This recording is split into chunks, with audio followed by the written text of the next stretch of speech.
ताज़ा तरीन अपलोड्स की नोटिफिकेशन हासिल करने के लिए हमारे चैनल को सब्सक्राइब करें और साथ में दिए गए घंटी के निशान को दबाना ना भूलें। मुनि जी लोग पानी में खड़े होकर अर्घमर्षण कर रहे थे। उन्हें सहसा पूर्ण तृप्ति मालूम हुई, मानो भोजन कर चुके हों। बार बार अन्न के रस से युक्त डकारें आने लगी। जल से बाहर निकलकर सब एक दूसरे की ओर देखने लगे। सबकी एक ही अवस्था हो रही थी। फिर सब लोग दुर्वासा जी से कहने लगे, हे ब्रह्म ऋषि, राजा को अन्न तैयार कराने की आज्ञा देकर हम लोग यहाँ नहाने आए थे, पर इस समय तो इतनी तृप्ति हो गई है कि कंठ तक अन्न भरा हुआ जान पड़ता है। कैसे भोजन करेंगे? हमने तो रसोई तैयार कराई है, वह व्यर्थ होगी। अब इसके लिए क्या करना चाहिए? दुर्वासा जी बोले, सचमुच ही व्यर्थ भोजन बनवाकर हम लोगों ने राज ऋषि युधिष्ठिर का महान अपराध किया है। राजा अम्बरीश का प्रभाव अभी हमें भूला नहीं है। उस घटना को याद करके मैं भगवान जी के भक्तों से सदा डरता रहता हूँ। समस्त पांडव भी वैसे ही महात्मा हैं। ये धार्मिक शूरवीर, विद्वान, व्रतधारी, तपस्वी, सदाचारी तथा नित्य भगवान वसुदेव जी के भजन में ही लगे रहने वाले हैं। जैसे आग रुई की ढेरी को जला डालती है, उसी प्रकार क्रोधित होने पर पांडव भी हमें जला सकते हैं। इसीलिए हे शिष्यों, अब कल्याण इसी में है कि पांडवों से बिना पूछे ही तुरंत भाग चलो। अपने गुरुदेव दुर्वासा मुनि जी की यह बात सुनकर भला शिष्य लोग कैसे ठहर सकते थे? पांडवों के भय से भागकर सबने दसों दिशाओं की शरण ली। सहदेव ने जब देव नदी गंगा जी में मुनियों को नहीं देखा तो आसपास के घाटों पर घूम-घूम कर खोजने लगे। वहां रहने वाले तपस्वी ऋषियों से उन्होंने उनके भाग जाने का समाचार सुना। तब वे युधिष्ठिर जी के पास लौट आए और सारा वृत्तांत उनसे निवेदन कर दिया। तत्पश्चात जितेंद्रिय पांडव उनके पुनः लौट आने की आशा से बड़ी देर तक प्रतीक्षा करते रहे। उनको यह संदेह था कि मुनि आधी रात के बाद अचानक आकर फिर हमसे छल करेंगे। यह देववश हम लोगों पर बड़ा संकट आ गया। किस प्रकार इससे हमारा उद्धार हो, इस प्रकार चिंता करते हुए वे बारंबार उच्छ्वास खींचने लगे। उनकी यह दशा देख भगवान श्री कृष्ण जी ने कहा, परम क्रोधी दुर्वासा मुनि जी से आप लोगों पर बहुत बड़ी विपत्ति आने वाली है। यह जानकर द्रौपदी ने मेरा स्मरण किया था, इससे मैं तुरंत यहाँ आ गया। अब आप लोगों को दुर्वासा से तनिक भी भय नहीं है। वे आपके तेज से डरकर पहले ही भाग गए हैं। जो सदा धर्म में तत्पर रहते हैं, वे दुख में नहीं पड़ते। अब आप लोगों से जाने के लिए आज्ञा चाहता हूँ। आप लोगों का कल्याण हो। भगवान जी की बात सुनकर द्रौपदी सहित पांडवों की घबराहट दूर हुई। वे बोले, हे गोविंद, तुम्हें ही अपना रक्षक पाकर हम लोग बड़ी-बड़ी विपत्तियों से पार हुए हैं। जैसे महासागर में डूबते हुए को जहाज मिल जाए, उसी प्रकार तुम हमें सहायक मिले हो। जाओ, यूं ही भक्तों का कल्याण किया करो। इस प्रकार उनकी अनुमति लेकर भगवान कृष्ण जी द्वारकापुरी को चले गए और पांडव भी द्रौपदी के साथ एक वन से दूसरे वन में घूमते हुए प्रसन्नता पूर्वक रहने लगे।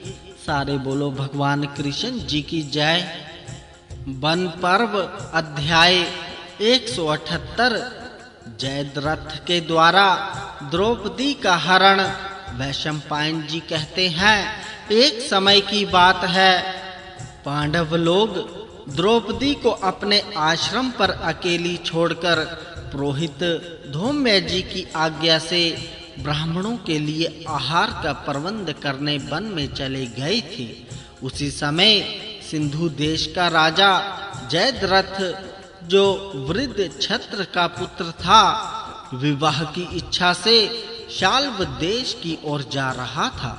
वह बहुमूल्य राजसी ठाट बाट से सजा हुआ था। उसके साथ और भी अनेकों राजा थे। उन सब के साथ वह काम्यक वन में आया। वहां निर्जन वन में अपने आश्रम के दरवाजे पर पांडवों की प्यारी पत्नी द्रौपदी खड़ी थी। जयद्रथ की दृष्टि उस पर पड़ी। वह अनुपम सुंदरी थी। उसका श्याम शरीर एक दिव्य तेज से दमक रहा था। आश्रम के निकट वन का भाग उसकी कांति से प्रकाशमान हो रहा था। जयद्रथ के साथियों ने उस अनिध्य सुंदरी की ओर देखकर हाथ जोड़ लिए और मन ही मन तर्क वितर्क करने लगे। यह कोई अप्सरा है या देव कन्या है अथवा देवताओं की रची हुई माया है। सिंधुराज जयद्रथ उस सुंदरांगनी को देखकर चकित रह गया। उसके मन में बुरे विचार उठे और वह काम से मोहित हो गया। उसने अपने साथी राजा कोटिकास्य से कहा, हे कोटिक, जरा जाकर पता तो लगाओ, यह सर्वांग सुंदरी किसकी स्त्री है, अथवा यह मनुष्य जाति की स्त्री है ही नहीं। यदि यह मिल जाए तो मुझे विवाह की कोई आवश्यकता ही नहीं रहेगी। पूछो तो यह किसकी है, कहां से आई है और इस कटीले जंगल में किस उद्देश्य से इसका आना हुआ है। क्या यह मेरी सेवा स्वीकार करेगी? इसे पाकर तो मैं कृतार्थ हो जाता। सिंधुराज के वचन सुनकर कोटिक रथ से नीचे उतर पड़ा और गीदड़ जैसे व्याघ्र की स्त्री से बात करे उसी प्रकार द्रौपदी के पास जाकर बोला, हे सुंदरी, कदम्ब की डाली झुकाकर इसके सहारे इस आश्रम पर अकेली खड़ी हुई तू कौन है? मुझे इस भयानक जंगल में डर नहीं लगता। क्या तू किसी देव, यक्ष या दानव की पत्नी है अथवा कोई श्रेष्ठ अप्सरा या नाग कन्या है? यमराज, चंद्रमा, वरुण और कुबेर, इनमें से तो तू किसी की पत्नी नहीं है। बता, धाता, विधाता, सविता, विष्णु या इंद्र, किसके धाम से तू यहाँ आई है? मैं राजा सुर्थ का पुत्र हूँ। मुझे लोग कोटिकास्य कहते हैं तथा 100 वीर देश के 12 राजकुमार हाथ में ध्वजा लेकर जिनके रथ के पीछे चलते हैं और 6000 रथी, हाथी, घोड़े, पैदलों की सेना सदा जिनका अनुसरण किया करती है, वे 100 वीर नरेश राजा जयद्रथ उधर खड़े हैं। उनका नाम कभी तुम्हारे सुनने में भी आया होगा। इनके साथ और भी कई राजा हैं। अपना परिचय तो हमने बताया, पर तेरे विषय में अभी हम अनभिज्ञ ही हैं। अतः बता तू किसकी पत्नी है और किसकी सुपुत्री?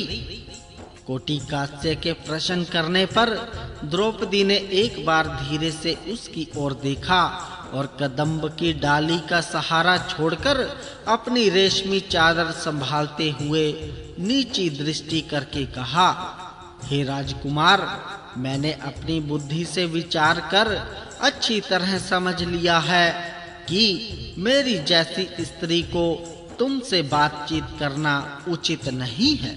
पर यहाँ इस समय दूसरा कोई पुरुष या स्त्री मौजूद नहीं है जो तुम्हारी बात का जवाब दे सके, इसीलिए बोलना पड़ा है। मैं अपने पातिव्रत धर्म का पालन करने वाली स्त्री हूँ, सो भी इस समय अकेली हूँ। इस वन में अकेले तुम्हारे साथ कैसे बात कर सकती हूँ? परंतु मैं तुम्हें पहले से ही जानती हूँ कि तुम राजा सुर्थ के पुत्र हो और तुम्हारा कोटिकास्य नाम है, इसीलिए तुमसे अपने बंधुओं और विख्यात वंश का परिचय दे रही हूँ। मैं राजा द्रुपद की पुत्री हूँ, मेरा नाम कृष्णा है। 5 पांडवों के साथ मेरा विवाह हुआ है, वे इंद्रप्रस्थ के रहने वाले हैं। उनका नाम भी तुमने सुना होगा। अब तुम सब लोग अपने वाहन खोलकर यहाँ उतरो। पांडवों का आतिथ्य स्वीकार कर फिर अपने अभिष्ट स्थान को चले जाना। उनके आने का समय हो गया है। धर्मराज अतिथियों के बड़े भक्त हैं, आप लोगों को देखकर बहुत प्रसन्न होंगे। द्रौपदी कोटिकास्य से ऐसा कहकर अपनी पर्णकुटी में चली गई। उसका उन लोगों पर विश्वास हो गया था, अतः उनके अतिथि सत्कार की तैयारी में लग गई। कोटिकास्य राजाओं के पास गया और द्रौपदी के साथ जो कुछ बात हुई थी सब कह सुनाई। उसकी बात सुनकर दुष्ट जयद्रथ ने कहा, मैं स्वयं जाकर द्रौपदी को देखता हूँ। वह अपने 6 भाइयों को साथ लेकर जैसे भेड़िया सिंह की गुफा में प्रवेश करे, उसी प्रकार पांडवों के आश्रम में घुस आया और द्रौपदी से बोला, हे सुंदरी, तुम कुशल से तो हो, तुम्हारे स्वामी स्वस्थ तो हैं, तथा और जिन लोगों की तुम कुशल कामना रखती हो वे सब भी तो सकुशल है ना? द्रौपदी ने कहा, हे राजकुमार, तुम स्वयं सकुशल तो हो ना? तुम्हारे राज्य, खजाना और सैनिक तो कुशल से है ना? मेरे पति कुरुवंशी राजा युधिष्ठिर सकुशल हैं तथा उनके सब भाई भी कुशल से हैं। हे राजन, यह पैर धोने के लिए जल और आसन ग्रहण करो। तुम सब लोगों के जलपान के लिए अभी प्रबंध करती हूँ। जयद्रथ बोला, मेरी कुशल है। जलपान के लिए तुम जो कुछ देना चाहती हो सब मुझे प्राप्त हो चुका। अब तुमसे यही कहना है कि पांडवों के पास अब धन नहीं रहा, वे राज्य से निकाल दिए गए। अब इनकी सेवा करना व्यर्थ है। इतनी भक्ति से जो तुम इनकी सेवा करती हो उसका फल तो केवल कलेश ही होगा। तुम इन पांडवों को छोड़ दो और मेरी पत्नी होकर सुख भोगो। मेरे साथ ही संपूर्ण सिंधु और 100 वीर देश का राज्य तुम्हें प्राप्त होगा, रानी बनोगी। जयद्रथ की यह बात सुनकर द्रौपदी का हृदय कांप उठा, उसकी भौहें रोष से तन गई। सहसा उस स्थान से वह पीछे हट गई। उसके इस प्रस्ताव का तिरस्कार करके द्रौपदी ने बहुत कड़ी बातें सुनाई और बोली, खबरदार, फिर कभी ऐसी बात मुंह से मत निकालना। तुझे शर्म आनी चाहिए। मेरे पति महान यशस्वी हैं, सदा धर्म में स्थित रहने वाले हैं, युद्ध में यक्षों और राक्षसों का भी मुकाबला कर सकते हैं। ऐसे महारथी वीरों की शान के खिलाफ ओछी बातें कहते हुए तुझे लज्जा नहीं आती? अरे हे मूर्ख, जैसे बांस, केला और नरकुल ये फल देकर अपना नाश कर लेते हैं, केकड़े की मादा अपनी मृत्यु के लिए ही गर्भ धारण करती है, उसी प्रकार तू भी अपनी मौत के लिए ही मेरा अपहरण करना चाहता है। जयद्रथ बोला, हे कृष्ण, मैं सब जानता हूँ। मुझे खूब मालूम है कि तुम्हारे पति राजपुत्र पांडव कैसे हैं, परंतु इस समय यह विभीषिका दिखाकर तुम हमें डरा नहीं सकती। हम तुम्हारी बातों में नहीं आ सकते, अब तुम्हारे सामने सिर्फ 2 काम हैं, या तो सीधी तरह से हाथी या रथ पर चलकर बैठ जाओ, या पांडवों के हार जाने पर सो वीर राज जयद्रथ से दीनता पूर्वक गिड़गिड़ाते हुए कृपा की भीख मांगना। द्रौपदी ने कहा, मेरा बल मेरी शक्ति महान है, किंतु सो वीर राज की दृष्टि में मैं दुर्बल सी प्रतीत हो रही हूँ। मुझे अपने ऊपर विश्वास है, यूं जोर जबरदस्ती करने से भी मैं जयद्रथ के सामने कभी दीन वचन नहीं बोल सकती। एक रथ पर एक साथ बैठकर भगवान श्री कृष्ण जी और वीरवर अर्जुन जिसकी खोज में निकलेंगे, उस द्रौपदी को देवराज इंद्र भी हर कर नहीं ले जा सकते। बेचारे मनुष्य की तो ताकत ही क्या है। अर्जुन जब शत्रु पक्ष के वीरों का संहार करने लगते हैं, उस समय दुश्मनों का दिल दहल जाता है। वे मेरे लिए आकर तेरी सेना को चारों ओर से घेर लेंगे और गर्मी के दिनों में आग जैसे तिनकों को जलाती है, वैसे ही भस्म कर डालेंगे। जिस समय तू गांडीव धनुष से छोड़े हुए वाण समूहों को टिटियों की तरह वेग में उड़ते देखेगा और पराक्रमी वीर अर्जुन पर तेरी दृष्टि पड़ेगी, उस समय अपने इस कुकर्म को याद करके तू अपनी बुद्धि को धिक्कारेगा। अरे हे नीच, जब भीम हाथ में गदा लिए दौड़ेंगे और नकुल सहदेव क्रोधजन्य विष उगलते हुए तेरी ओर टूट पड़ेंगे, तब तुझे बड़ा पश्चाताप होगा।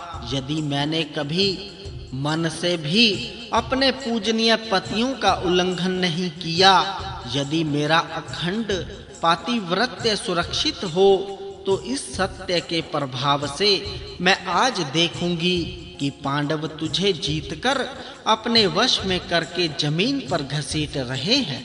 मैं जानती हूँ तू नरशंस है, मुझे बलपूर्वक खींचकर ले जाएगा, मगर इसकी भी कोई परवाह नहीं। मेरे पति कुरुवंशी वीर शीघ्र ही मुझसे मिलेंगे और उनके साथ मैं पुनः इसी काम्यक वन में आकर रहूंगी। तदनंतर द्रौपदी ने देखा जयद्रथ के आदमी मुझे पकड़ने आ रहे हैं, तब वह डांट कर बोली, खबरदार, कोई मुझे हाथ न लगाना। फिर भयभीत होकर उसने अपने पुरोहित धौम्य मुनि जी को पुकारा। तब तक जयद्रथ ने आगे बढ़कर द्रौपदी के दुपट्टे का छोर पकड़ लिया। द्रौपदी ने उसे जोर से धक्का दिया। धक्का लगते ही पापी जयद्रथ जड़ से कटे हुए वृक्ष की भांति जमीन पर गिर पड़ा।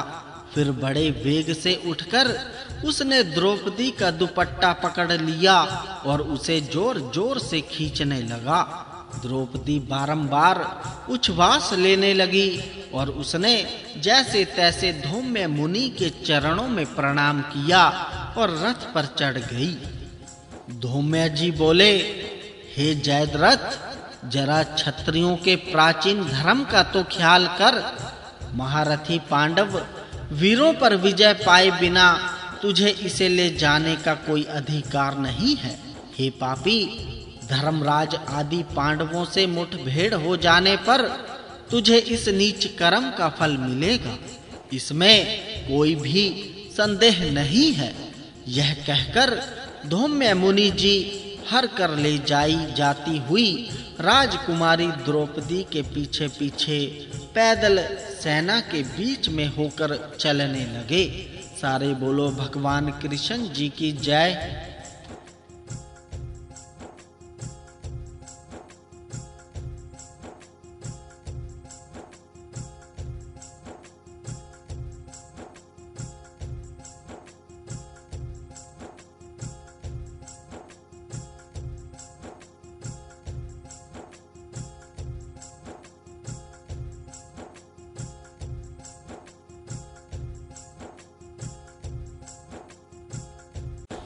वन पर्व अध्याय 179 पांडवों के द्वारा द्रौपदी की रक्षा और जयद्रथ की पराजय। वैशंपायन जी कहते हैं, जब पांडव वन में से आश्रम की ओर लौट रहे थे, उस समय एक गीदड़ बड़े जोर से रोता हुआ उनके वाम भाग से निकल गया। इस अपशकुन पर विचार कर राजा युधिष्ठिर ने भीम और अर्जुन से कहा, यह गीदड़ हम लोगों के बाईं ओर आकर जो रोता है, इससे स्पष्ट जान पड़ता है कि पापी कौरवों ने यहाँ आकर कोई महान उपद्रव किया है। इस प्रकार बातें करते हुए जब वे आश्रम पर आए तो देखते हैं कि उनकी प्रिया द्रौपदी की दासी धात्रेयिका रो रही है। उसे उस अवस्था में देख इंद्रसेन सारथी रथ से उतर पड़ा और दौड़ते हुए उसके पास जाकर बोला, तू इस तरह धरती पर पड़ी क्यों रो रही है? तेरा मुंह सूखा हुआ है, दीन हो रहा है। उन निर्दयी और पापी कौरवों ने यहाँ आकर राजकुमारी द्रौपदी को कोई कष्ट तो नहीं दिया। दाई बोली, इंद्र के समान पराक्रमी इन पांचों पांडवों का अपमान करके जयद्रथ द्रौपदी को हर ले गया है। देखो, अभी उसके रथ की लीकें और सैनिकों के पैरों के चिन्ह नए बने हुए हैं। अभी राजकुमारी दूर नहीं गई होगी। जल्दी रथ लौटाओ और जयद्रथ का पीछा करो। अब यहाँ अधिक देर नहीं होनी चाहिए। पांडव बारंबार क्रुद्ध सर्प की भांति फुंफकार छोड़ते हुए अपने धनुष का टंकार करते हुए उसी मार्ग से चले। कुछ ही दूर जाने पर जयद्रथ की फौज के घोड़ों की टापों से उड़ती हुई धूल दिख पड़ी। उन्होंने पैदल सेना के बीच में जाते हुए धौम्य मुनि को भी देखा, जो भीम को पुकार रहे थे। पांडवों ने मुनि को आश्वासन दिया कि अब आप सुख पूर्वक चलिए। फिर जब उन्होंने एक ही रथ में अपनी प्रियतमा द्रौपदी और जयद्रथ को बैठे देखा तो उनकी क्रोध अग्नि प्रज्वलित हो उठी। फिर तो भीम, अर्जुन, नकुल और सहदेव सब ने जयद्रथ को ललकारा। पांडवों को आया देख शत्रुओं के होश उड़ गए। पैदल सेना तो बहुत डर गई, हाथ जोड़ने लगी। पांडवों ने उसे तो छोड़ दिया, किंतु शेष जो सेना थी उसे सब ओर से घेर कर इतनी वाण वर्षा की कि अंधकार सा छा गया। तब सिंधुराज ने अपने साथ के राजाओं को उत्साहित करते हुए कहा, शत्रुओं के मुकाबले में डट कर खड़े हो जाओ, दौड़ो मारो। फिर उस युद्ध में महान कोलाहल आरंभ हो गया। शिवी, सोवीर और सिंधु देशों के सैनिक महाबलवान व्याघ्र के समान भीम अर्जुन जैसे उत्कट वीरों को देखकर दहल उठे। उन्हें बड़ा विषाद होने लगा। भीम पर अस्त्र शस्त्रों की वर्षा होने लगी, किंतु वे विचलित नहीं हुए। उन्होंने जयद्रथ की सेना के अग्रभाग में स्थित सवार सहित एक हाथी और 14 पैदलों को गदा से मार डाला। अर्जुन ने 500 महारथी वीरों का संहार किया। युधिष्ठिर ने 100 योद्धाओं का नाश किया। नकुल हाथ में तलवार ले रथ से नीचे कूद पड़ा और शत्रुओं के मस्तक काटकर इस भांति बिखेर दिए जैसे बीज बो रहा हो। सहदेव ने अपना रथ हाथी सवारों से भिड़ा दिया और जैसे कोई शिकारी पेड़ पर बैठे हुए मोरों को मार मार कर गिरावे, उसी प्रकार वाणों से उन्हें गिराने लगा। इतने में त्रिगर्त देश का राजा धनुष लेकर अपने विशाल रथ से नीचे उतर पड़ा और गदा के प्रहार से राजा युधिष्ठिर के चारों घोड़ों को मार डाला। उसको अपने निकट आया देख राजा युधिष्ठिर ने अर्धचंद्राकार बाण से उसकी छाती को चीर डाला। इससे वह रक्त वमन करता हुआ गिरकर मर गया। घोड़े मर जाने से युधिष्ठिर अपने सारथी इंद्रसेन के साथ रथ से उतरकर सहदेव के विशाल रथ पर बैठ गए। भीमसेन ने देखा मेरे ऊपर राजा कोटिकास्य चढ़ा आ रहा है। उन्होंने छुरा मारकर उसके सारथी का मस्तक काट दिया, किंतु उसे पता तक ना चला। सारथी के मरने से उसके घोड़े रणभूमि में इधर-उधर भागने लगे। कोटिकास्य को विमुख होकर भागते देख भीम ने प्रास नामक शस्त्र से उसे मार डाला। अर्जुन ने अपने तीखे बाणों से सो वीर देश के 12 राजाओं के धनुष और मस्तक काट लिए। उन्होंने शिवी और इक्ष्वाकु वंश के राजाओं का तथा त्रिगर्त और सिंधु देश के नृपतियों का भी संहार किया।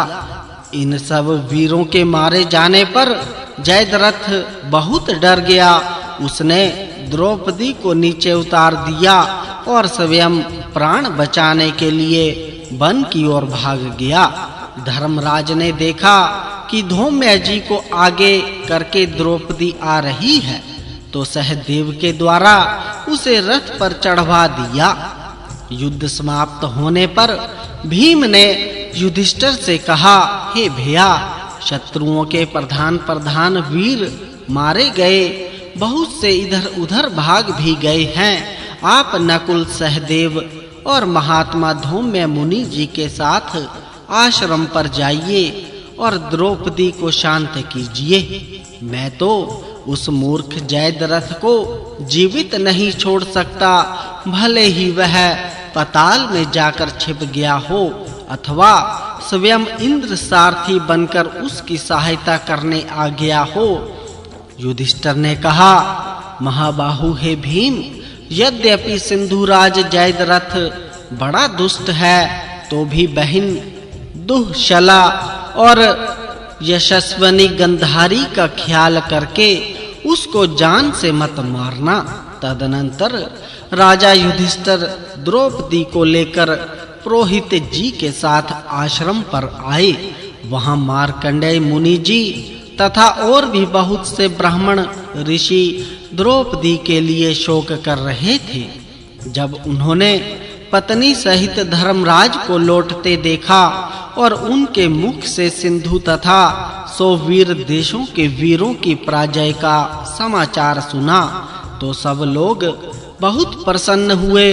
राजा उन ऋषियों के साथ बाहर बैठे और द्रौपदी ने नकुल, सहदेव के साथ आश्रम में प्रवेश किया।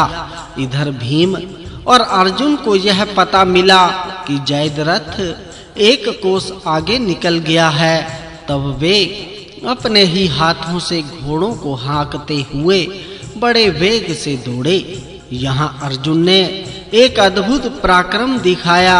यद्यपि जयद्रथ 2 मील आगे था, तो भी उन्होंने अभिमंत्रित किए हुए बाण चलाकर उसके घोड़ों को मार डाला। घोड़ों के मरने से जयद्रथ बहुत दुखी हुआ और अर्जुन को ऐसे अद्भुत पराक्रम करते देख उसने भाग जाने में ही अपना उत्साह दिखाया। वह वन की ओर दौड़ने लगा। अर्जुन ने देखा जयद्रथ तो अब भागने में ही अपना पराक्रम दिखा रहा है, तो उन्होंने उसका पीछा करते हुए कहा, हे राजकुमार, लौटो लौटो, तुम्हारा भागना उचित नहीं है। क्या इसी बल पर पराई स्त्री को जबरदस्ती ले जाना चाहते थे? हे अरे, अपने सेवकों को शत्रुओं के बीच में छोड़ कैसे भागे जा रहे हो? अर्जुन के इस प्रकार कहने पर भी सिंधुराज नहीं लौटा। तब महाबली भीम ने वेग से दौड़कर उसका पीछा किया और कहा, खड़ा रह, खड़ा रह। अर्जुन को जयद्रथ पर दया आ गई। उन्होंने कहा, हे भैया, उसे जान से ना मारना। सारे बोलो भगवान कृष्ण जी की जय।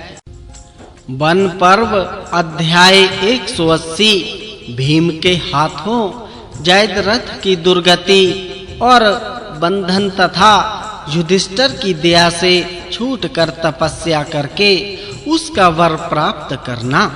वैशंपायन जी कहते हैं, भीम और अर्जुन दोनों भाइयों को अपने वध के लिए तुले हुए देख जयद्रथ बहुत दुखी हुआ और घबराकर छोड़कर प्राण बचाने की इच्छा से बहुत तेजी से भागने लगा।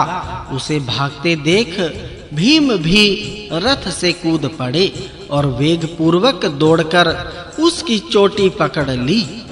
फिर क्रोध में भरे हुए भीम ने उसे ऊपर उठाकर जमीन पर पटक दिया और खूब कचूमर निकाला।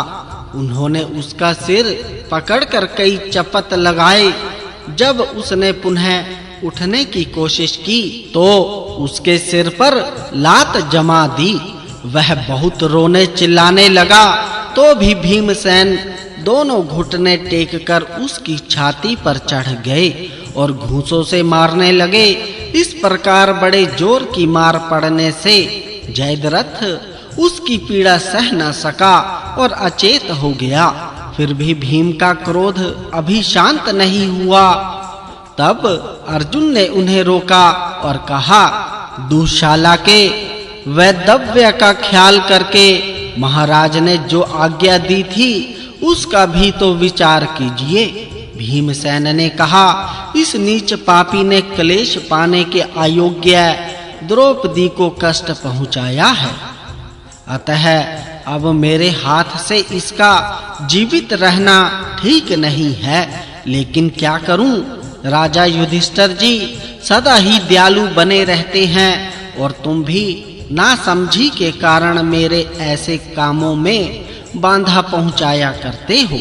ऐसा कहकर भीम जी ने जयद्रथ के लंबे-लंबे बालों को अर्धचंद्राकार वाण से मूंदकर 5 चोटियां रख दी और कटु वचनों से उसका तिरस्कार करते हुए कहा, अरे हे मूढ़, यदि तू जीवित रहना चाहता है तो मेरी बात सुन। तू राजाओं की सभा में सदा अपने को दास बताया कर। यह शर्त स्वीकार हो तो तुझे जीवन दान दे सकता हूँ। जयद्रथ ने स्वीकार किया। वह धूल में लथपथ और अचेत सा हो गया था। वह धरती पर से उठने की चेष्टा करने लगा। यह देख भीम जी ने उसे बांधा और उठाकर अपने रथ पर डाल दिया। फिर अर्जुन को साथ लिए आश्रम पर युधिष्ठिर जी के पास आए। भीमसेन जी ने जयद्रथ को उसी अवस्था में धर्मराज के सामने पेश किया। वे हंस पड़े और कहा, अच्छा अब इसे छोड़ दो।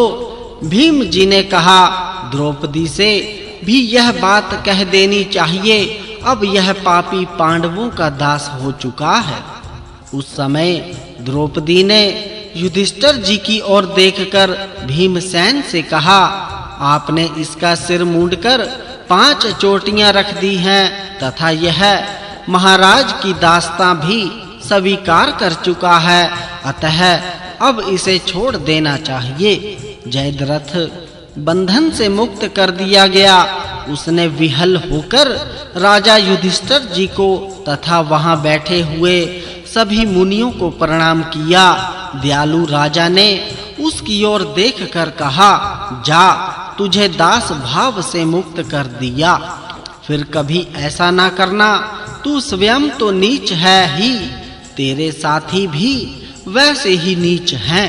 तूने पराई स्त्री को अपनाने की इच्छा की, धिक्कार है तुझे। भला तेरे सिवा दूसरा कौन मनुष्य इतना अधम होगा जो ऐसा खोटा कर्म करे। हे जयद्रथ, जा, अब कभी पाप में मन न लगाना। अपने रथ, घोड़े और पैदल सब साथ लिए जा। युधिष्ठिर के ऐसा कहने पर जयद्रथ बहुत लज्जित हुआ। वह चुपचाप नीचा मुंह किए चला गया। पांडवों से पराजित और अपमानित होने के कारण उसे महान दुख हुआ। अतः अपने निवास स्थान को ना जाकर वह हरिद्वार चला गया। वहां भगवान शंकर जी की शरण होकर उसने बहुत कड़ी तपस्या की। शिव जी उस पर बहुत प्रसन्न हुए। उन्होंने प्रत्यक्ष प्रकट होकर उसकी पूजा स्वीकार की और स्वयं वर मांगने को कहा। जयद्रथ ने कहा, मैं युद्ध में रथ सहित 5 पांडवों को जीत लूं, यही वरदान दीजिए। भगवान शंकर जी बोले, ऐसा नहीं हो सकता।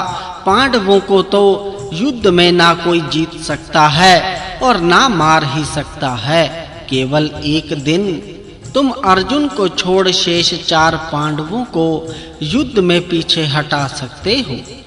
अर्जुन पर तुम्हारा वश इसलिए नहीं चलेगा कि वे देवताओं के स्वामी नर के अवतार हैं, जिन्होंने बद्री का आश्रम में भगवान नारायण जी के साथ तपस्या की है। उन्हें तो सारा विश्व भी नहीं जीत सकता। देवताओं के लिए भी वे अजय हैं। मैंने उन्हें पाशुपत नामक दिव्य बाण दिया है, जिसकी तुलना का कोई अस्त्र है ही नहीं। इसी प्रकार उन्होंने अन्य लोकपालों से भी वज्र आदि महान अस्त्र शस्त्र प्राप्त किए हैं। इस समय दुष्टों का नाश और धर्म की रक्षा करने के लिए भगवान विष्णु जी ने यदुवंश में अवतार लिया है। उन्हीं को लोग श्री कृष्ण कहते हैं। वे अनादि अनंत अजन्मा परमेश्वर ही वक्ष स्थल पर श्रीवत्स चिन्ह और अंगों पर सुंदर पीतांबर धारण किए श्याम सुंदर श्री कृष्ण जी के रूप में सदा अर्जुन की रक्षा करते हैं। इसीलिए अर्जुन को देवता भी नहीं हरा सकते। फिर मनुष्यों में कौन ऐसा है जो उन्हें जीत सकेगा? ऐसा कहकर पार्वती सहित भगवान शंकर जी वहां से अंतर्धान हो गए और मंदबुद्धि राजा जयद्रथ अपने घर को चला गया। पांडव लोग उसी काम्बेक वन में निवास करते रहे। सारे बोलो भगवान कृष्ण जी की जय। वन पर्व अध्याय 181। श्री राम जी आदि का जन्म, कुबेर तथा रावण आदि की उत्पत्ति, तपस्या और वर प्राप्ति। जन्मेजय जी ने पूछा, हे वैशंपायन जी, इस प्रकार द्रौपदी का अपहरण हो जाने पर महान कष्ट उठाने के बाद मनुष्यों में सिंह के समान पराक्रमी पांडवों ने क्या किया? वैशंपायन जी कहते हैं, हे राजन, जैसा कि मैंने बताया है, जयद्रथ को जीतकर उसके हाथ से द्रौपदी को छुड़ा लेने के पश्चात धर्मराज युधिष्ठिर मुनि मंडली के साथ बैठे थे। महर्षि लोग भी पांडवों पर आए हुए संकट के कारण बारंबार शोक प्रकट कर रहे थे। उनमें से मार्कंडेय जी को लक्ष्य करके युधिष्ठिर ने कहा, हे भगवान, आप भूत भविष्य और वर्तमान सब कुछ जानते हैं। देव ऋषियों में भी आपका नाम विख्यात है। आपसे मैं अपने हृदय का एक संदेह पूछता हूँ, उसका निवारण कीजिए। यह सौभाग्यशालिनी द्रुपद कुमारी यज्ञ की वेदी से प्रकट हुई है। इसे गर्भवास का कष्ट नहीं सहना पड़ा है। महात्मा पांडु की पुत्र वधू होने का भी गौरव इसे मिला है। इसने कभी भी पाप या निंदित कर्म नहीं किया है। यह धर्म का तत्व जानती और उसका पालन करती है। ऐसी स्त्री का भी पापी जयद्रथ ने अपहरण किया। यह अपमान हमें देखना पड़ा। सगे संबंधियों से दूर जंगल में रहकर हम तरह-तरह के कष्ट भोग रहे हैं। अतः पूछते हैं, आपने हमारे समान मंदभाग्य पुरुष इस जगत में कोई और भी देखा या सुना है? मार्कंडेय जी बोले, हे राजन, श्री रामचंद्र जी को भी वनवास और स्त्री वियोग का महान कष्ट भोगना पड़ा है। राक्षस राज दुरात्मा रावण माया जाल बिछाकर आश्रम पर से श्री रामचंद्र जी की पत्नी सीता जी को हर ले गया था। जटायु ने उसके कार्य में विघ्न खड़ा किया तो उसने उसको मार डाला। फिर श्री रामचंद्र जी सुग्रीव की सहायता से समुद्र पर पुल बांधकर लंका में गए और अपने तीखे बाणों से लंका को भस्म कर सीता जी को वापस लाए। युधिष्ठिर जी ने पूछा, हे मुनिवर, मैं पुण्यकर्मा श्री रामचंद्र जी का चरित्र कुछ विस्तार के साथ सुनना चाहता हूँ।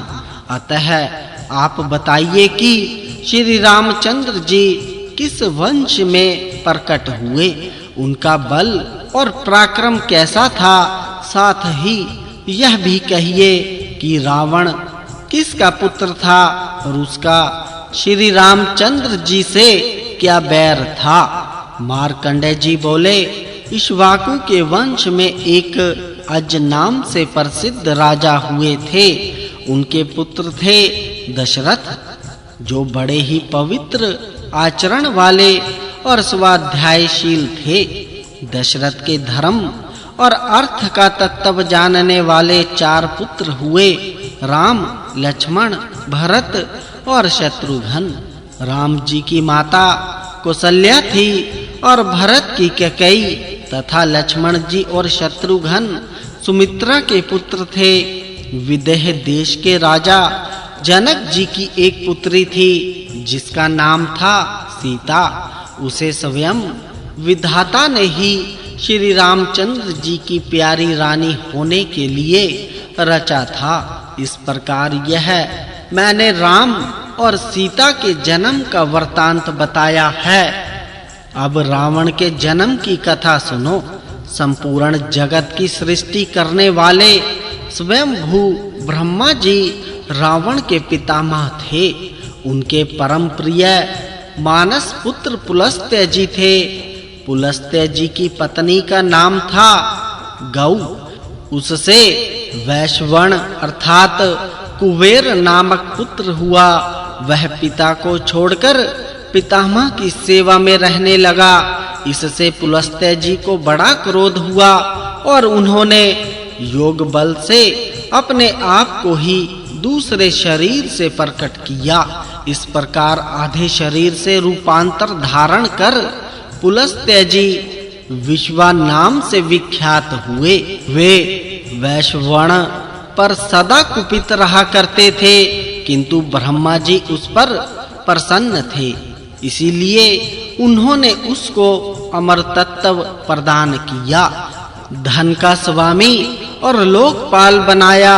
महादेव जी से उसकी मित्रता कराई और नल कुबेर नामक पुत्र प्रदान किया। उन्होंने राक्षसों से भरी लंका को कुबेर की राजधानी बनाया और उन्हें इच्छा अनुसार विचरने वाला एक पुष्पक नाम का विमान दिया।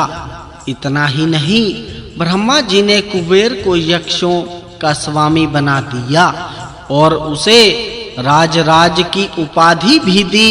पुलस्त्य जी के आधे देह से जो विश्वा नामक मुनि प्रकट हुए थे, वे कुबेर को कुपित दृष्टि से देखने लगे। राक्षसों के स्वामी कुबेर को यह बात मालूम हो गई कि मेरे पिता मुझ पर नाराज हैं, अतः वे उन्हें प्रसन्न रखने का प्रयत्न करने लगे। उन्होंने 3 राक्षस कन्याओं को पिता की सेवा में नियुक्त किया। वे बड़ी सुंदरी और नाचने गाने में निपुण थी। तीनों ही अपना भला चाहती थी, इसीलिए एक दूसरी से लाग डांट रखकर सदा महात्मा विश्रवा को संतुष्ट करने का प्रयत्न किया करती थी। उनके नाम थे पुष्पोत्कटा, राका और मालिनी।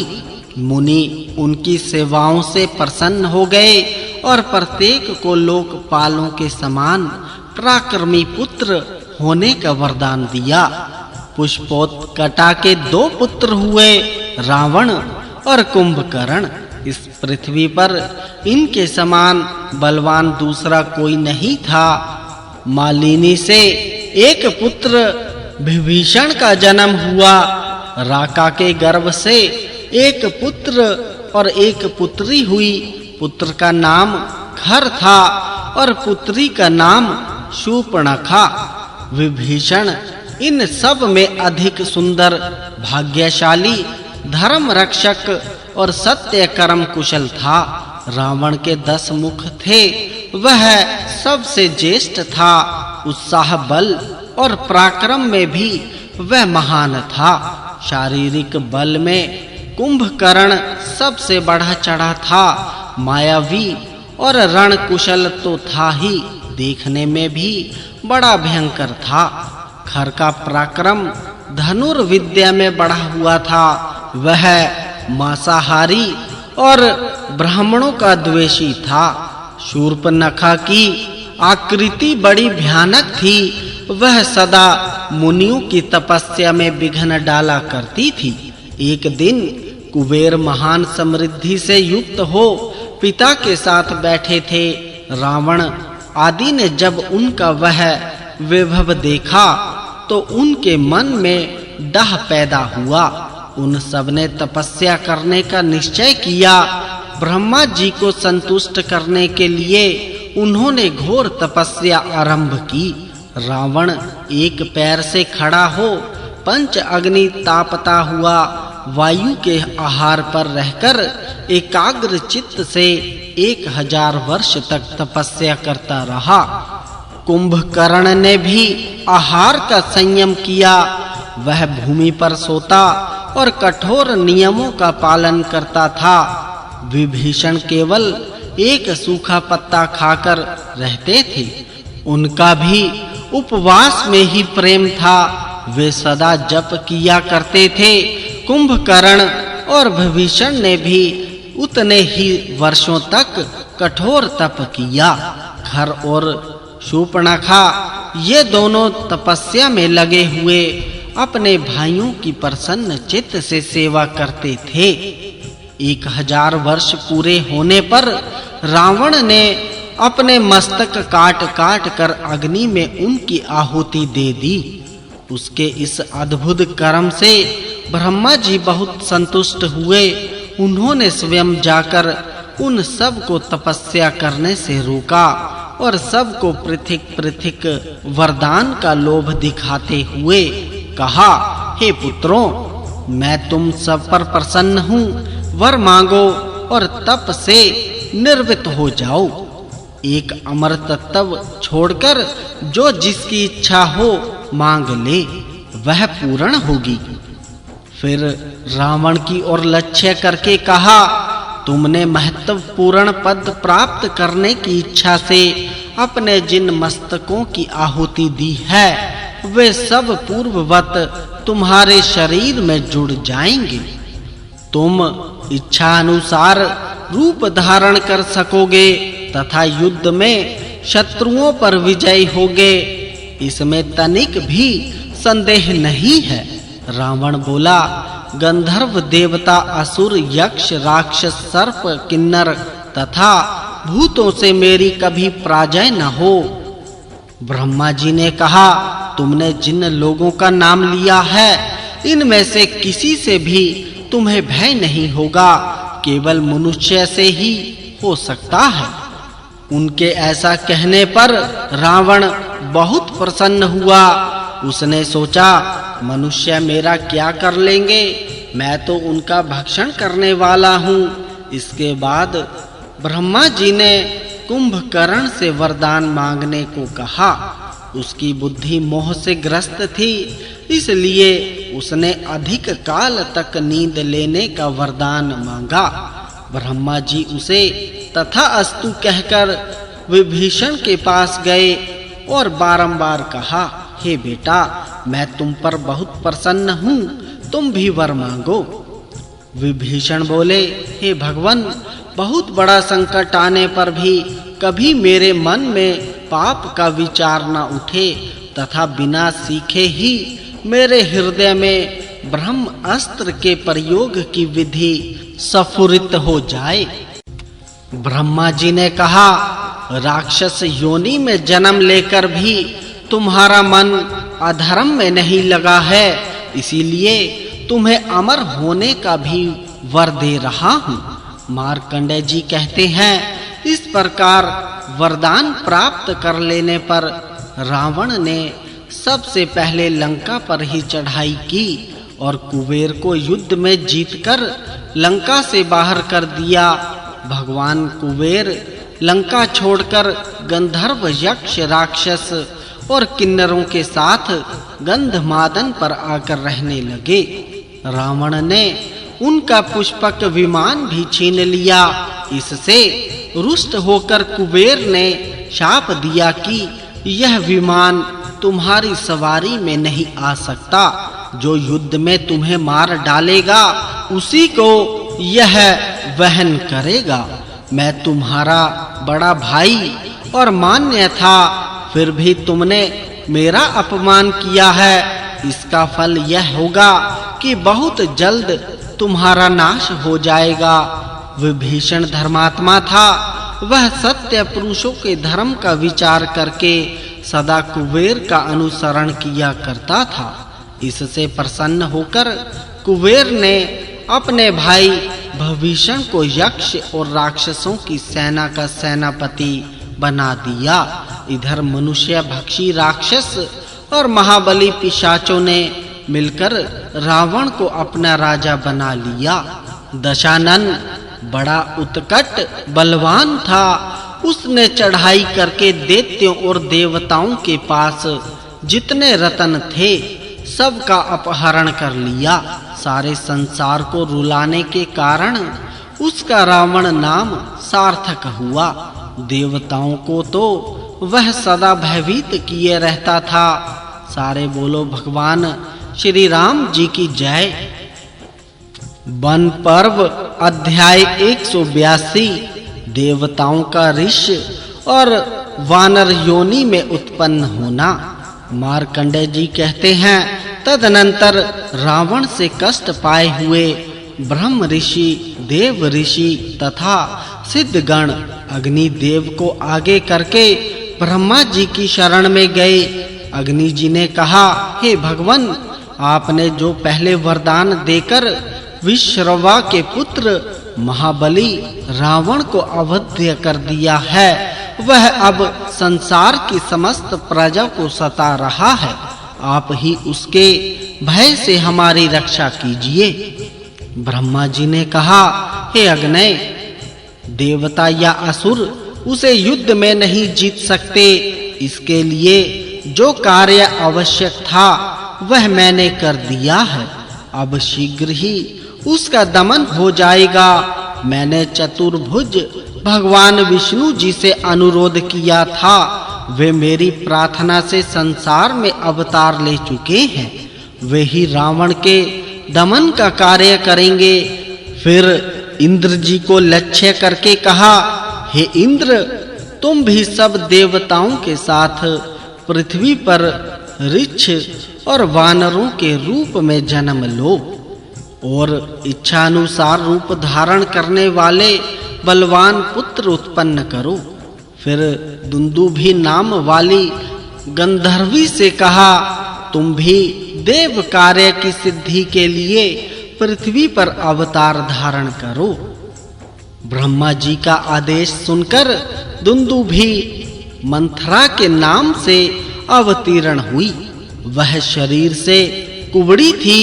इसी प्रकार इंद्र आदि देवताओं ने भी अवतीर्ण होकर ऋक्ष और वानरों की स्त्रियों में पुत्र उत्पन्न किए। वे सब वानर और ऋष यश तथा बल में अपने पिता देवताओं के समान ही हुए। वे पर्वतों के शिखर तोड़ डालते थे। शाल और ताड़ के वृक्ष तथा पत्थर की चट्टानें ही उनके आयुध थे। उनका शरीर वज्र के समान अभेद्य और सुदृढ़ था। वे सभी इच्छा अनुसार रूप धारण करने वाले बलवान और युद्ध करने में निपुण थे। ब्रह्मा जी ने यह सब व्यवस्था करके मंथरा से जो काम लेना था वह उसे समझा दिया। सारे बोलो भगवान कृष्ण जी की जय। वन पर्व अध्याय 183 श्री राम जी का वनवास, खरदूषण आदि राक्षसों का नाश और रावण का मारीच के पास जाना। युधिष्ठिर जी ने पूछा, हे मुनिवर, आपने श्री रामचंद्र जी आदि सभी भाइयों के जन्म की कथा तो सुना दी, अब मैं उनके वनवास का कारण सुनना चाहता हूँ। दशरथ कुमार राम और लक्ष्मण तथा यशस्विनी सीता को वन में क्यों जाना पड़ा?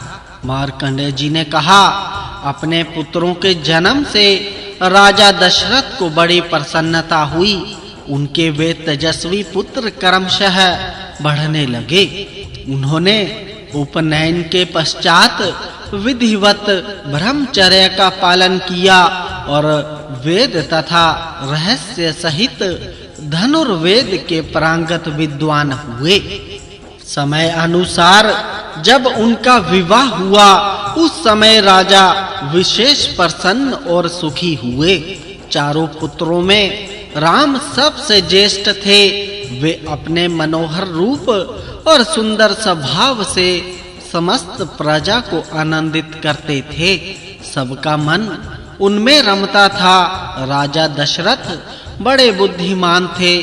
उन्होंने सोचा, अब मेरी अवस्था बहुत अधिक हो गई, अतः राम जी को युवराज पद पर अभिषिक्त कर देना चाहिए।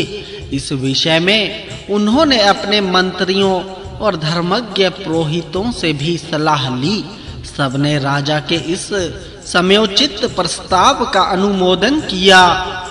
श्री रामचंद्र जी के सुंदर नेत्र कुछ लाल थे, भुजाएं घुटनों तक लंबी थी, मस्त हाथी के समान चाल थी, छाती चौड़ी और सिर पर काले-काले घुंघराले बाल थे। देह की दिव्य कांति दमकती रहती थी। युद्ध में उनका पराक्रम देवराज इंद्र से कम नहीं था। उनका नयन अभिराम रूप देखकर शत्रु के भी नेत्र और मन लुभा जाते थे। वे सब धर्मों के तत्ववेता और बृहस्पति जी के समान बुद्धिमान थे। संपूर्ण प्रजा का उनमें अनुराग था। वे सभी विद्याओं में प्रवीण, जितेंद्रिय, दुष्टों को दंड देने वाले, धर्मात्मा साधुओं के रक्षक, धैर्यवान, दुर्धर्ष, विजयी और अजय थे। ऐसे गुणवान तथा माता कौशल्या जी का आनंद बढ़ाने वाले पुत्र को देख कर राजा दशरथ जी बहुत प्रसन्न रहा करते थे। श्री रामचंद्र जी के गुणों का स्मरण करते हुए राजा दशरथ जी ने पुरोहित को बुलाकर कहा, हे ब्राह्मण, आज पुष्य नक्षत्र है। रात में बड़ा पवित्र योग आने वाला है। आप राज्य अभिषेक की सामग्री एकत्र कीजिए और राम को इसकी सूचना भी दे दीजिए। राजा की यह बात मथुरा ने भी सुन ली। वह ठीक समय पर कैकेयी के पास जाकर बोली, हे रानी कैकेयी, आज राजा ने तुम्हारे लिए दुर्भाग्य की घोषणा की है। कौशल्या का ही भाग्य अच्छा है कि उसके पुत्र का राज्य अभिषेक हो रहा है। तुम्हारे ऐसे भाग्य कहाँ? तुम्हारा पुत्र तो राज्य का अधिकारी ही नहीं है। मथुरा की बात सुनकर परम सुंदरी कैकेयी एकांत में अपने पति राजा दशरथ के पास गई और प्रेम जजाती हुई हंस कर मधुर शब्दों में बोली, हे राजन, आप बड़े सत्यवादी हैं। पहले जो मुझे एक वर देने को कहा था उसे दीजिए। राजा ने कहा, लो अभी देता हूँ, तुम्हारी जो इच्छा हो मांग लो। कैकेयी ने राजा को वचनबद्ध करके कहा, आपने राम के लिए जो राज्य अभिषेक का सामान तैयार कराया है उससे भरत का अभिषेक किया जाए और राम वन में चले जाएं। कैकेयी की यह अप्रिय बात सुनकर राजा को बड़ा दुख हुआ। वे मुंह से कुछ भी न बोल सके। राम को जब यह मालूम हुआ कि पिताजी कैकेयी को वरदान देकर मेरा वनवास स्वीकार कर चुके हैं, तो उनके सत्य की रक्षा के लिए वे स्वयं वन की ओर चल दिए। लक्ष्मण जी भी हाथ में धनुष लिए भाई के पीछे हो लिए तथा सीता जी ने भी राम जी का साथ दिया। राम जी के वन चले जाने पर राजा दशरथ जी ने शरीर त्याग दिया। तदनंतर कैकेयी जी ने भरत को अर्थात ननिहाल से बुलवाया और कहा, राजा स्वर्गवासी हो गए और राम लक्ष्मण वन में हैं। अब यह विशाल साम्राज्य निष्कंटक हो गया है, तुम इसे ग्रहण करो। भरत बड़े धर्मात्मा थे। वे माता की बात सुनकर बोले, हे कुलघातनी, धन के लालच में तूने कितनी क्रूरता का काम किया है। पति की हत्या की और इस वंश का सत्यानाश कर डाला। मेरे माथे पर कलंक का टीका लगा दिया। यह कहकर वे फूट-फूट कर रोने लगे। उन्होंने सारी प्रजा के निकट अपनी सफाई दी कि इस षड्यंत्र में मेरा बिल्कुल हाथ नहीं था। फिर वे श्री रामचंद्र जी को लौटा लाने की इच्छा से माता कौशल्या, सुमित्रा और कैकेयी को आगे करके शत्रुघ्न के साथ वन को चले। साथ में वशिष्ठ, वामदेव आदि बहुत से ब्राह्मण और हजारों पुरवासी भी थे। चित्रकूट पर्वत पर जाकर भरत ने लक्ष्मण सहित राम जी को धनुष हाथ में लिए तपस्वी के वेश में देखा। भरत के अनुनय विनय करने पर भी राम जी लौटने को राजी ना हुए। पिताजी की आज्ञा का पालन करना था, इसीलिए उन्होंने भरत को ही समझा बुझाकर वापस कर दिया। भरत जी अयोध्या में ना जाकर नंदीग्राम में रहने लगे और भगवान श्री राम जी की चरण पादुका सामने रखकर राज्य का प्रबंध देखने लगे। राम जी ने सोचा, यदि यहाँ रहूंगा तो नगर और प्रांत के लोग बारंबार आते जाते रहेंगे। इसीलिए वे शरभंग मुनि जी के आश्रम के पास घोर जंगल में चले गए। शरभंग जी का आदर सत्कार करके वे दंडकारण्य में जाकर गोदावरी नदी के सुरमय तट पर रहने लगे। वहां से पास ही जनस्थान नामक वन का एक भाग था। उसमें खर राक्षस रहता था। शूर्पणखा के कारण राम जी का उसके साथ वैर हो गया। श्री रामचंद्र जी ने वहां के तपस्वियों की रक्षा के लिए 14,000 राक्षसों का संहार किया। महाबलवान खर और दूषण का वध करके उन्होंने उस स्थान को धर्म अरण्य एवं निर्भय बना दिया। शूर्पणखा के नाक और होंठ काट लिए गए थे। इसी के कारण यह विवाद खड़ा हुआ था। जब जनस्थान के वे सब राक्षस मारे गए तो शूर्पणखा लंका में गई और दुख से व्याकुल होकर रावण के चरणों पर गिर पड़ी। उसके मुख पर अब भी लहू के दाग बने हुए थे जो सूख गए थे।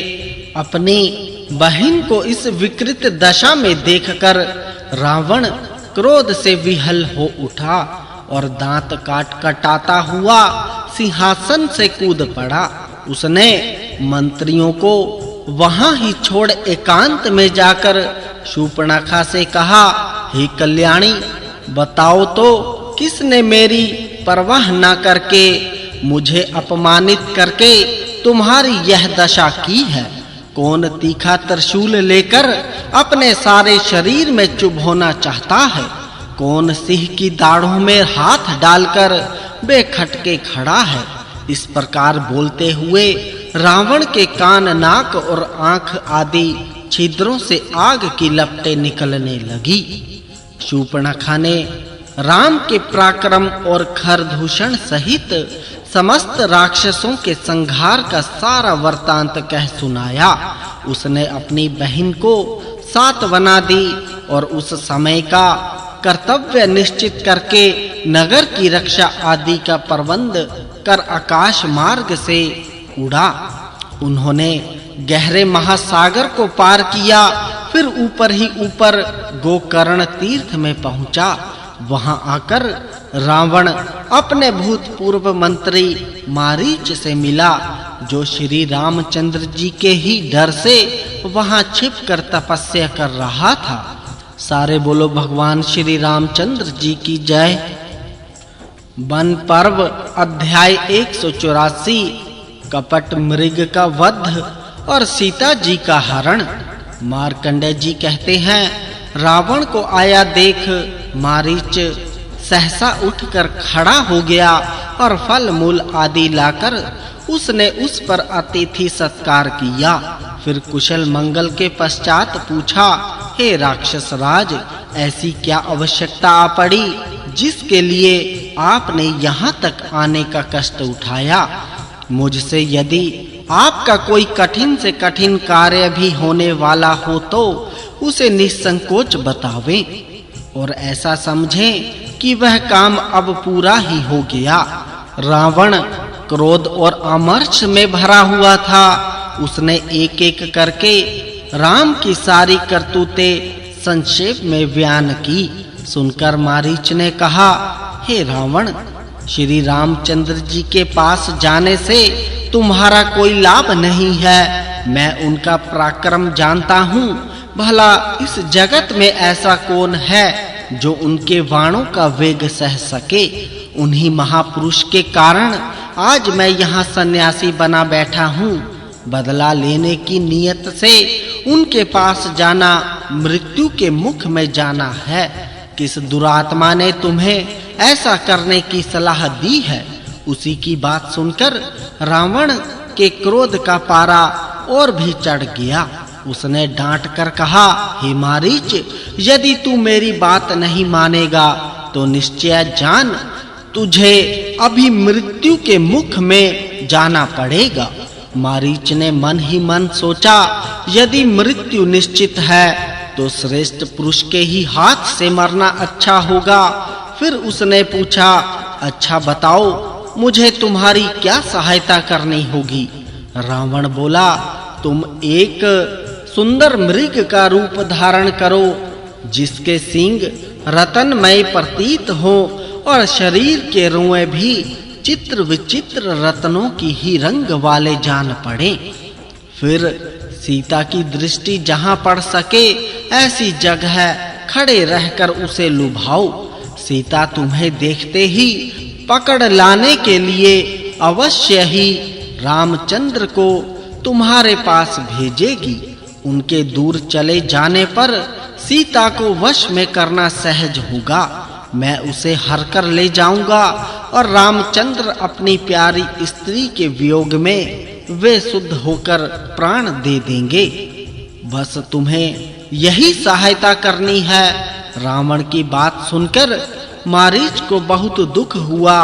वह रावण के पीछे-पीछे चला। श्री रामचंद्र जी के आश्रम के निकट पहुंचकर दोनों ने पहले ही सलाह के अनुसार कार्य आरंभ कर दिया। मृग रूप में मारीच ऐसे स्थान पर खड़ा हुआ जहां से सीता उसे भली भांति देख सके। विधि का विधान प्रबल है, उसी की प्रेरणा से सीता जी ने राम जी को वह मृग मार लाने के लिए भेजा। श्री रामचंद्र जी सीता जी का प्रिय करने के लिए हाथ में धनुष ले स्वयं तो मृग को मारने चले और लक्ष्मण जी को सीता जी की रक्षा में नियुक्त कर दिया। उनको अपना पीछा करते देख वह मृग कभी छिपता और कभी प्रकट होता हुआ उन्हें बहुत दूर ले गया। तब भगवान राम जी ने यह जानकर कि यह तो निशाचर है, उसे अपने अचूक बाण का निशाना बनाया। रामचंद्र जी के बाण की चोट खाकर मारीच ने उनके ही स्वर में, हाँ सीते, हाँ लक्ष्मण कहकर अंतर्नाद किया। वह करुणा भरी पुकार सुनकर सीता जी जिधर से आवाज आई थी उस ओर दौड़ पड़ी। वह देखकर लक्ष्मण जी ने कहा, हे माता, डरने की कोई बात नहीं है। भला कौन ऐसा है जो भगवान राम जी को मार सके? घबराओ नहीं, एक ही मुहूर्त में तुम अपने पति देव श्री रामचंद्र जी को यहाँ उपस्थित देखोगी। लक्ष्मण जी की बात सुनकर सीता जी ने उन्हें संदेह भरी दृष्टि से देखा। यद्यपि वह साध्वी और पतिव्रता थी, सदाचार ही उसका भूषण था, तथापि स्त्री स्वभाववश वह लक्ष्मण जी के प्रति बड़े ही कठोर वचन कहने लगी।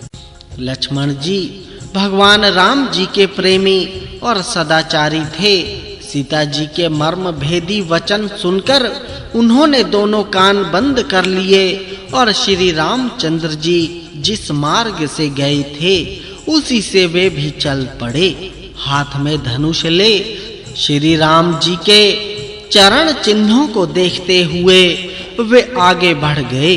इसी अवसर पर साध्वी सीता जी को हर ले जाने वाले की इच्छा से सन्यासी के वेश में रावण वहां उपस्थित हुआ।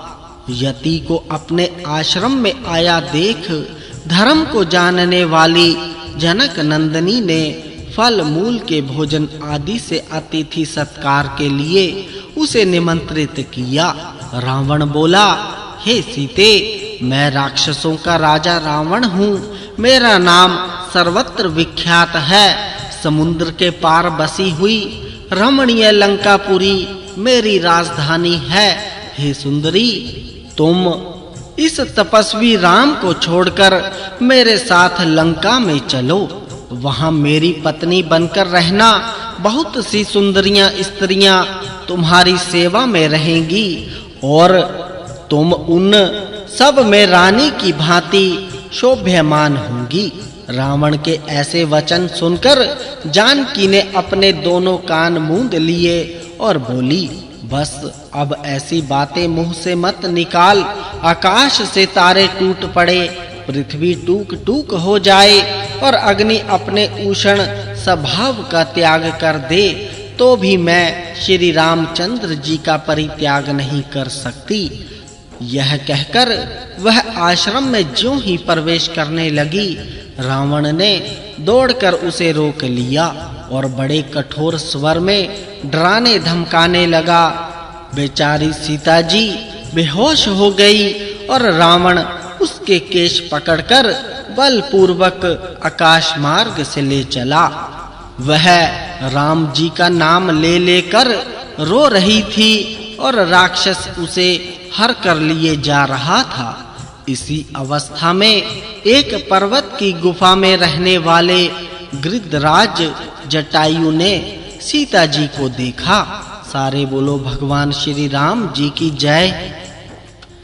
वन पर्व अध्याय 185 जटायु वध और कवंध का उद्धार। मार्कंडेय जी कहते हैं, हे राजन, गृद्धराज जटायु अरुण का पुत्र था। उसके बड़े भाई का नाम था संपाति। राजा दशरथ के साथ उसकी बड़ी मित्रता थी। इसी नाते वह सीता जी को अपनी पुत्र वधू के समान समझता था। उसे रावण के चंगुल में फंसी देखकर जटायु के क्रोध की सीमा ना रही। महान वीर तो वह था ही, रावण के ऊपर वेग से झपटा और ललकार कर कहने लगा, हे निशाचर, तू मिथिलेश कुमारी सीता जी को छोड़ दे, तुरंत छोड़ दे। यदि मेरी पुत्र वधू को नहीं छोड़ेगा तो तुझे जीवन से हाथ धोना पड़ेगा।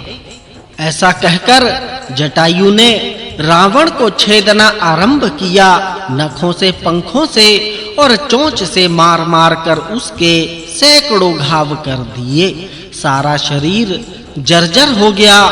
देह से रक्त की धारा बहने लगी, मानो पहाड़ से झरना गिर रहा हो।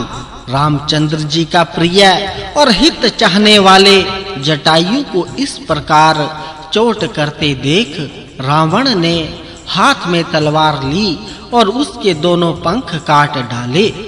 इस तरह जटायु को मारकर वह राक्षस सीता जी को लिए हुए फिर आकाश मार्ग से चल दिया। सीता जी को जहां कहीं मुनियों का आश्रम दिखता, जहां-जहां नदी, तालाब या पोखरा दिखाई पड़ता, उन सब स्थानों पर वह कोई ना कोई अपना गहना गिरा देती थी। आगे जाकर सीता जी ने एक पर्वत की चोटी पर बैठे हुए 5 बड़े-बड़े वानरों को देखा। वहां भी उसने अपने शरीर का एक बहुमूल्य दिव्य वस्त्र गिरा दिया। रावण आकाशचारी पक्षी की भांति बड़ी मौज से आकाश में चल रहा था। उसने बड़ी शीघ्रता से अपना मार्ग तय किया और सीता जी को लिए हुए विश्वकर्मा की बनाई हुई अपनी मनोहर पुरी लंका में जा पहुंचा। इस प्रकार इधर सीता हरी गई और उधर श्री रामचंद्र जी उस कपट मृग को मारकर लौटे। रास्ते में उनकी लक्ष्मण से भेंट हुई। राम जी ने उल्लाहना देते हुए कहा, हे लक्ष्मण, राक्षसों से भरे हुए इस घोर जंगल में जानकी को अकेली छोड़कर तुम यहाँ कैसे चले आए? लक्ष्मण जी ने सीता जी की कही हुई सारी बातें उन्हें सुना दी। सुनकर श्री रामचंद्र जी के मन में बड़ा क्लेश हुआ। शीघ्रता पूर्वक आश्रम के पास पहुंचकर उन्होंने देखा कि एक पर्वत के समान विशालकाय गिद्ध अधमरा पड़ा हुआ है। दोनों भाई जब निकट पहुंचे तो गिद्ध जी ने उनसे कहा, आप दोनों का कल्याण हो। मैं राजा दशरथ जी का मित्र गिरिधराज जटायु हूँ। उसकी बात सुनकर दोनों भाई परस्पर कहने लगे, यह कौन है जो हमारे पिताजी का नाम लेकर परिचय दे रहा है? निकट आने पर उन्होंने उसके दोनों पंख कटे हुए देखे। गिद्ध ने बताया कि सीता जी को छुड़ाने के लिए युद्ध करते समय रावण के हाथ से मैं मारा गया हूँ। राम जी ने पूछा, रावण किस दिशा की ओर गया है?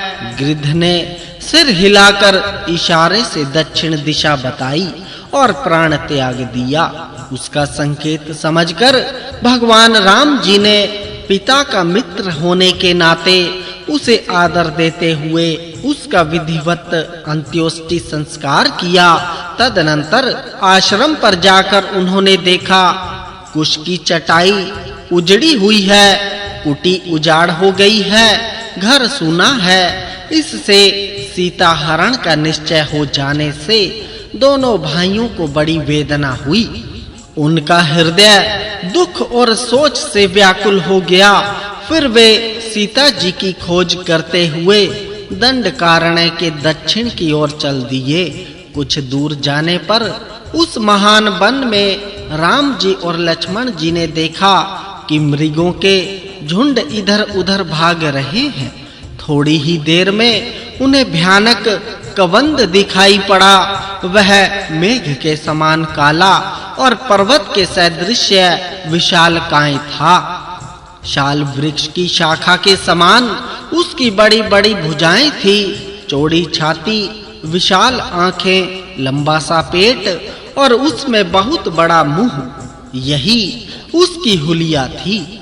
उस राक्षस ने अचानक आकर लक्ष्मण जी का हाथ पकड़ लिया और उन्हें अपने मुंह की ओर खींचा। इससे लक्ष्मण जी बहुत दुखी हुए और नाना प्रकार से विलाप करने लगे। तब भगवान राम जी ने लक्ष्मण जी को धैर्य देते हुए कहा, हे नरश्रेष्ठ, तुम खेद ना करो। मेरे रहते यह राक्षस तुम्हारा बाल बांका नहीं कर सकता। देखो, मैं इसकी बाईं भुजा काटता हूँ, तुम भी दाहिनी बाह काट डालो। यह कहते-कहते राम जी ने तिल के पौधे के समान उसकी एक बाह तीखी तलवार से काट कर गिरा दी। फिर लक्ष्मण जी ने भी अपने खड़ंग से उसकी दूसरी बाह काट ली और पसली पर भी प्रहार किया। इससे कबंध के प्राण पखेरु उड़ गए और वह पृथ्वी पर गिर पड़ा। उसकी देह से एक सूर्य के समान प्रकाशमान दिव्य पुरुष निकलकर आकाश में स्थित हो गया। श्री रामचंद्र जी ने उससे पूछा, तू कौन है? उसने कहा, हे भगवन, मैं विश्वावसु नामक गंधर्व हूँ। ब्राह्मण के शाप से राक्षस योनि में आ पड़ा था। आज आपके स्पर्श से मैं शाप मुक्त हो गया। अब सीता जी का समाचार सुनिए। लंका का राजा रावण सीता जी को हर कर ले गया है। यहाँ से थोड़ी ही दूर पर ऋष्यमुख पर्वत है। उसके निकट पंपा नामक छोटा सा सरोवर है।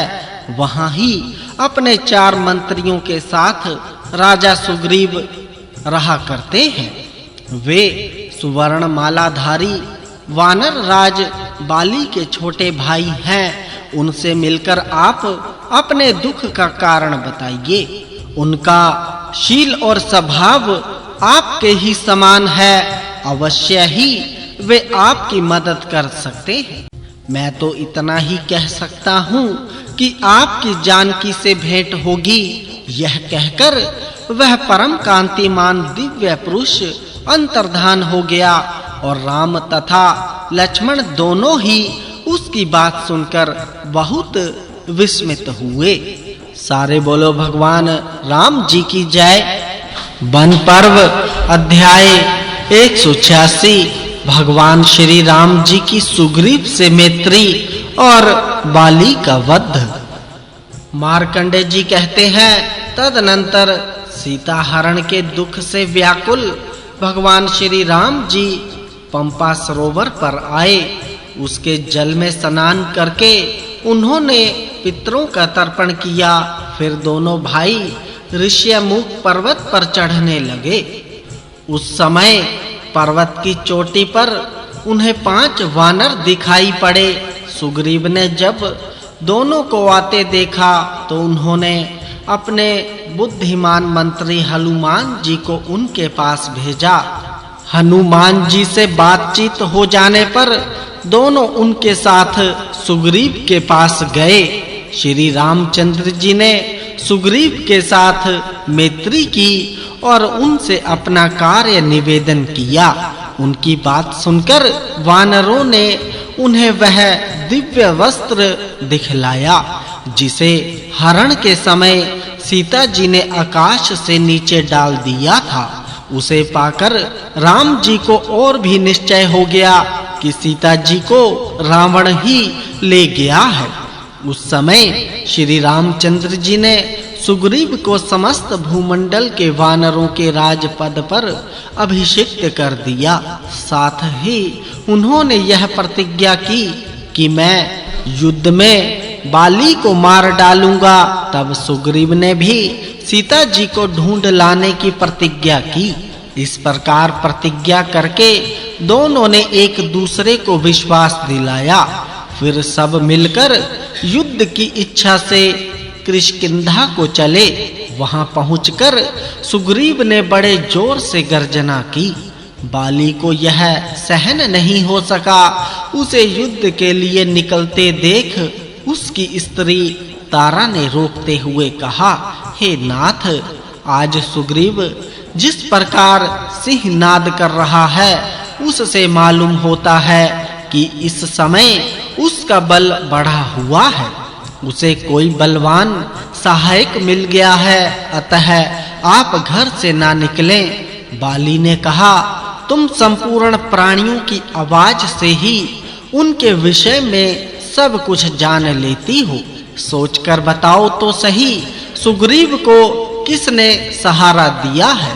तारा क्षण भर विचार करने के बाद बोली, राजा दशरथ के पुत्र महाबली राम जी की स्त्री सीता जी को किसी ने हर लिया है। उसकी खोज के लिए उन्होंने सुग्रीव से मित्रता जोड़ी है।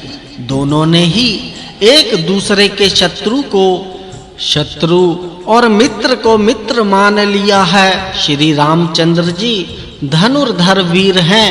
उनके छोटे भाई सुमित्रा कुमार लक्ष्मण जी हैं। उन्हें भी कोई युद्ध में नहीं जीत सकता।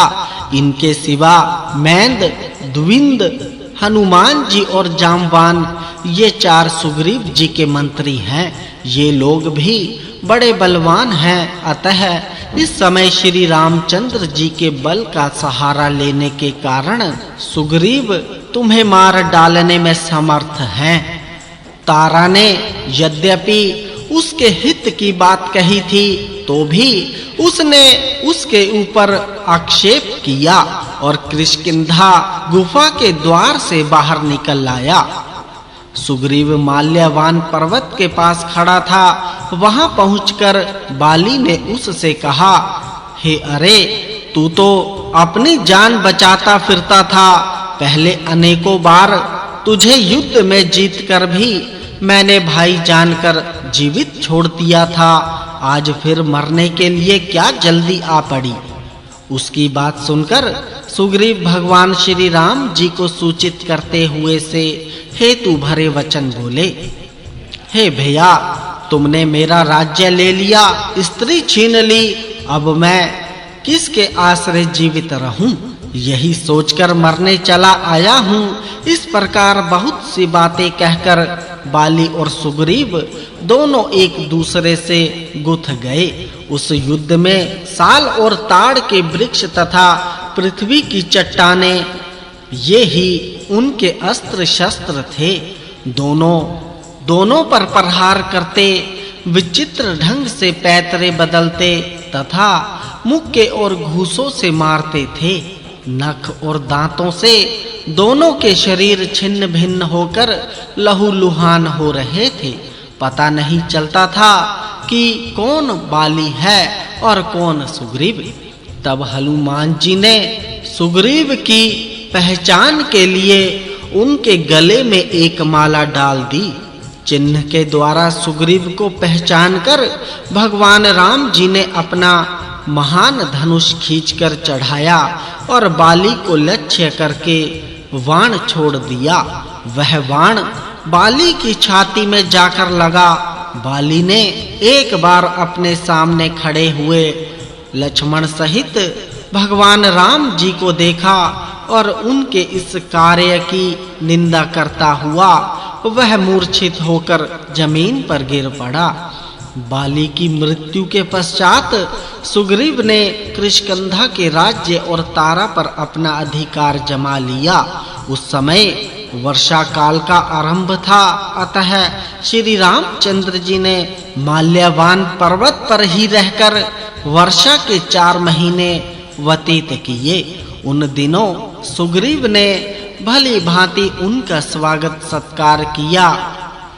वन पर्व अध्याय 187 त्रिजटा का स्वपन, रावण का प्रलोभन और सीता जी का सतीत्व। मार्कंडेय जी कहते हैं, काम के वशीभूत हुए रावण ने सीता जी को लंका में ले जाकर एक सुंदर भवन में ठहराया। वह भवन नंदन वन के समान मनोहर उद्यान के भीतर अशोक वाटिका के निकट बना हुआ था। सीता जी तपस्विनी वेश में वहां ही रहती और प्राय तप उपवास किया करती थी।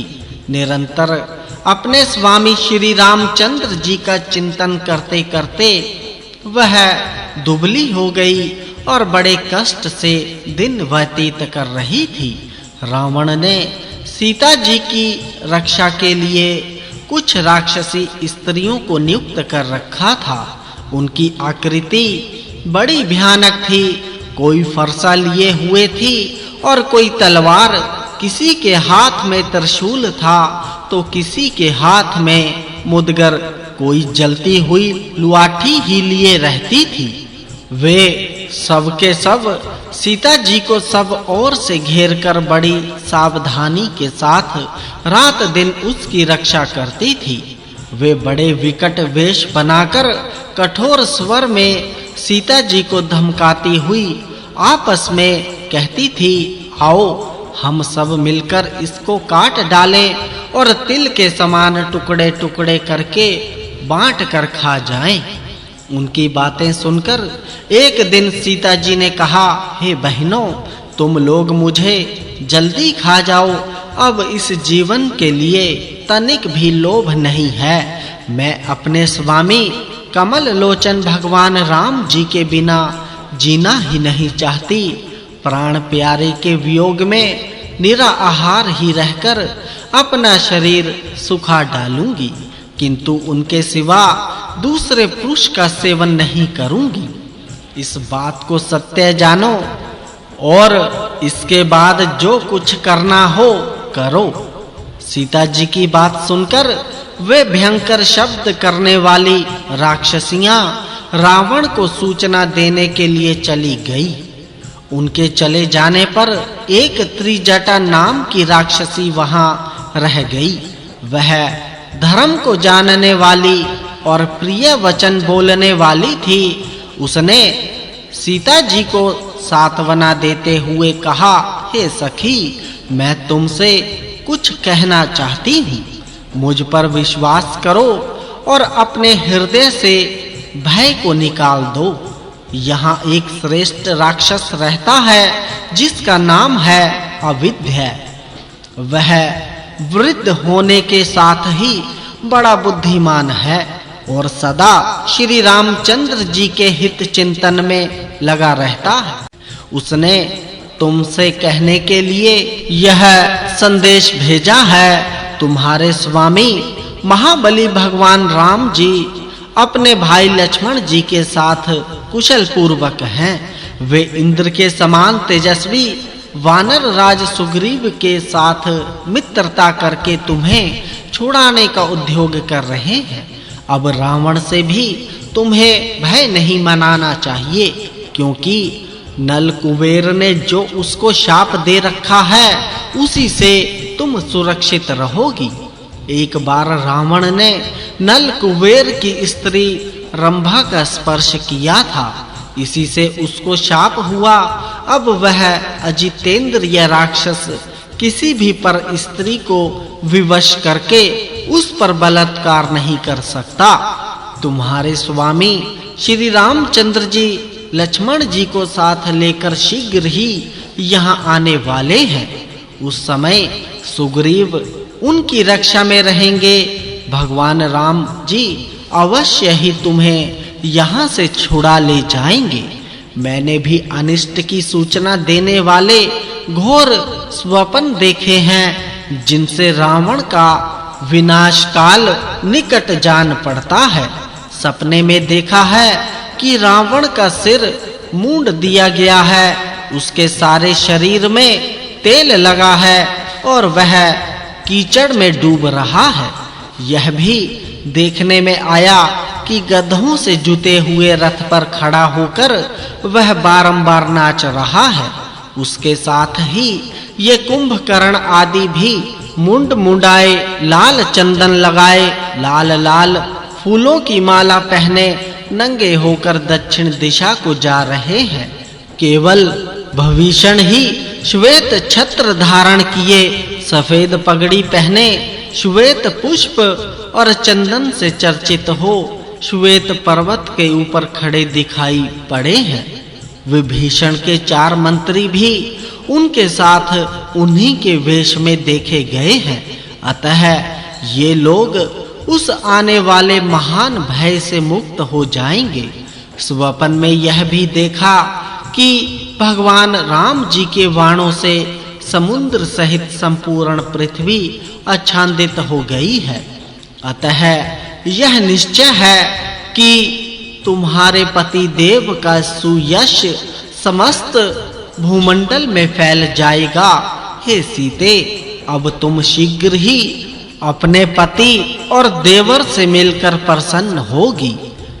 त्रिजटा की ये बातें सुनकर सीता जी के मन में बड़ी आशा बंध गई कि पुनः पति देव से भेंट होगी। उसकी बात समाप्त होते ही सभी राक्षसियां सीता जी के पास आकर उसे घेर कर बैठ गई। वह एक शिला पर बैठी हुई पति की याद में रो रही थी। इतने ही में रावण ने आकर उसे देखा और कामवाण से पीड़ित होकर उसके पास आ गया। सीता उसे देखते ही भयभीत हो गई। रावण कहने लगा, हे सीते, आज तक तुमने जो अपने पति पर अनुग्रह दिखाया यह बहुत हुआ। अब मुझ पर कृपा करो, मैं तुम्हें अपनी सब स्त्रियों में ऊंचा आसन देकर पटरानी बनाना चाहता हूँ। देवता, गंधर्व, दानव और दैत्य इन सब की कन्याएं मेरी पत्नी के रूप में यहाँ विद्यमान है। 14 करोड़ पिशाच, 28 करोड़ राक्षस और इनके दुगने यक्ष मेरी आज्ञा का पालन करते हैं। मेरे भाई कुबेर की तरह मेरी सेवा में भी अप्सराएं रहती हैं।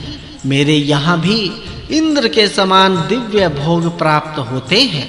यहाँ रहने से तुम्हारा वनवास का दुख दूर हो जाएगा। इसलिए हे सुंदरी, तुम मंदोदरी के समान मेरी पत्नी हो जाओ। रावण के ऐसा कहने पर सीता जी ने दूसरी ओर मुंह फेर लिया। उसकी आंखों से आंसुओं की झड़ी लग गई।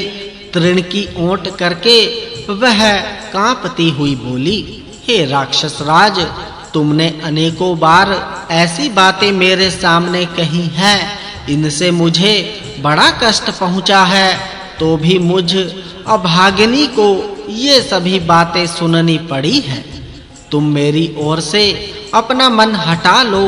मैं पराई स्त्री हूँ, पतिव्रता हूँ।